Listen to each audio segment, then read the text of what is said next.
Allez mes belles âmes, ici on va apprendre à gérer son stress, son anxiété de séparation.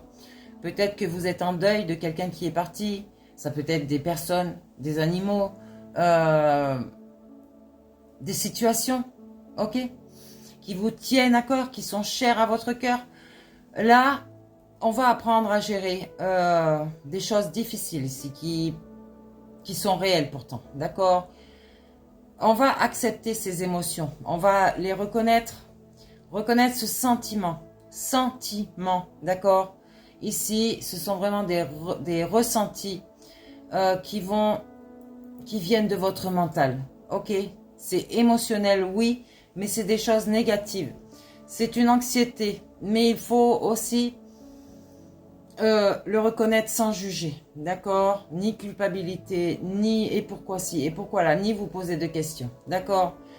C'est arrivé, il y a un sens à ça. Donc ce sont des ressentis naturels, mais qui montrent de l'importance de votre lien, d'accord? Donc on va gérer peut-être une routine ici. On va avoir cette structure stable ici, dans votre journée, qui peut apporter un sentiment de sécurité et peut-être même de prévisibilité, d'accord? Donc là, on va pratiquer la pleine conscience, cette méditation que je vous dis, la respiration profonde, des exercices qui vont réduire l'anxiété en vous ancrant dans le moment présent, d'accord? Là, il faut, j'allais dire, rester occupé, occuper votre esprit, et occupez votre mental d'une activité qui vous passionne, malgré cette douleur, d'accord? Donc, rappelez-vous que ce sont des énergies, des pensées, des pensées négatives qui arrivent sur vous, d'accord? Donc, avec une autre personne, vous pouvez avoir, vous vous êtes séparés, mais cette personne n'est peut-être pas partie définitivement, comment vous dire, n'est pas décédée, d'accord? C'est une personne qui est encore là, mais qui s'est éloignée de vous. Donc là, on va communiquer ouvertement, on va parler de vos préoccupations, de vos besoins mutuels, et j'allais dire, pour renforcer cette confiance et cette compréhension, d'accord? Donc, on va établir peut-être des rituels pour certains. Par exemple, échanger un message chaque jour ou fixer un moment régulier pour rester connecté, même à distance. Ces rituels-là, ce ne sont pas des rituels obscurs, ok? Ce sont des liens télépathiques, des liens de pensée, de bonnes pensées, de bonnes intentions que vous voulez pour l'autre, ok? Je vous rappelle une chose, c'est que tout ce que vous désirez pour vous, non, tout ce que vous désirez pour les autres, vous l'obtenez pour vous. Mais c'est ça en fait, vous le désirez pour vous aussi, d'accord? Donc on va travailler sur son autonomie ici, ou peut-être même l'autonomie du lien, ça veut dire que chacun est dans son indépendance, ok? On va s'entourer mutuellement d'autres êtres qui sont dans le même cas que vous et qui sont peut-être indépendants tout en restant liés à ses émotions, d'accord? Donc, si vous êtes à distance avec un animal qu'on vous a volé, qui est décédé, ou, bon, je ne vais pas dire le reste parce qu'on m'a coupé ma vidéo exprès. Ici, il va falloir vous habituer progressivement. Donc, accoutumez votre animal à être seul par petites périodes. On va augmenter progressivement la durée. Mais, j'allais dire presque, moi j'avais habitué ma chienne à ça. Le problème, c'est que subitement, là, il s'est passé quelque chose que je n'accepte pas toujours. Et oui, je ne l'accepte pas. Je suis humaine aussi. Et là, la personne va s'en rendre compte. On va renforcer les moments positifs ici. Donc, associer vos départs et vos retours à des expériences positives, comme peut-être récompenser votre chien parce qu'il a su patienter, d'accord? Avec des câlins ou des friandises, d'accord?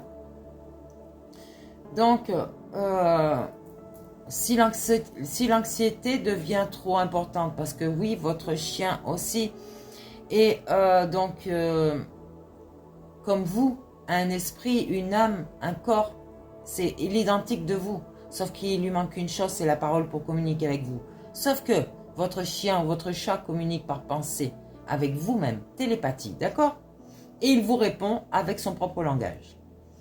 Donc, si l'anxiété devient trop importante pour soit ces animaux, soit vous-même ou d'autres personnes, on va dire qu'il faut ne pas hésiter à consulter un coach, quelqu'un qui peut faire une thérapie sur ces animaux ou sur vous-même, qu'il s'agisse d'un thérapeute, oui, ou d'un coach sur le comportement animalier, c'est possible aussi, pour votre animal de compagnie, d'accord?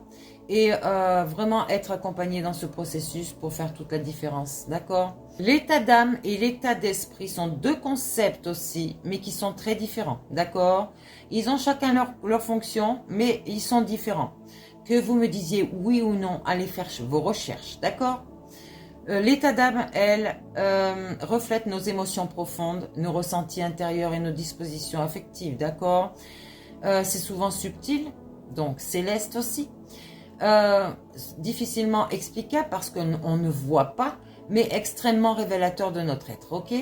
Il est subjectif, changeant et influencé par nos expériences, nos souvenirs, notre sensibilité. Se sentir mélancolique sans raison apparente ou empli de sérénité en contemplant la nature, là c'est vraiment la vérité. Ah ouais, ça pique dur là. Et oui, ils m'ont montré que oui, c'est une vérité. Et c'est très rare que j'éternue comme ça, et surtout en vidéo. J'ai éternué 2 fois, mais vraiment, là, c'était une vérité. Donc, on parle de l'état d'esprit. L'état d'esprit, lui, désigne notre disposition mentale, d'accord ? Notre manière de penser ou notre approche face à des situations, il s'agit de notre attitude et de nos croyances conscientes et non inconscientes, d'accord? Donc, il est plus rationnel, volontaire et peut être influencé ou modulé par nos efforts et nos objectifs. C'est clair là? Donc, adopter une attitude positive face à un défi ou une décision, ou décider, j'allais dire une décision de rester ouvert aux nouvelles idées, oui ou non, ça c'est vous qui voyez. Ok? Donc, votre état d'esprit peut être négatif. Ça veut dire que votre mental est malade. Ok? Si vous guérissez votre état d'esprit, si vous changez donc votre état d'esprit, vous allez guérir votre mental et votre corps. Là, vous allez vraiment être conscient de ces choses-là, ok? Alors que l'état d'âme, lui, c'est céleste. Votre âme a besoin d'évoluer sur un plan spirituel et si votre état d'esprit n'est pas bon, vous ne pourrez pas la faire évoluer. Pourquoi? Beaucoup de gens meurent de cancer parce qu'ils ne s'écoutent pas dans ce sens, ok? Donc ici, il y a des principales différences. L'état d'âme est plus spontané et lié aux émotions, invisibles donc, mais que vous ressentez, tandis que l'état d'esprit révèle davantage de réflexion consciente et volontaire.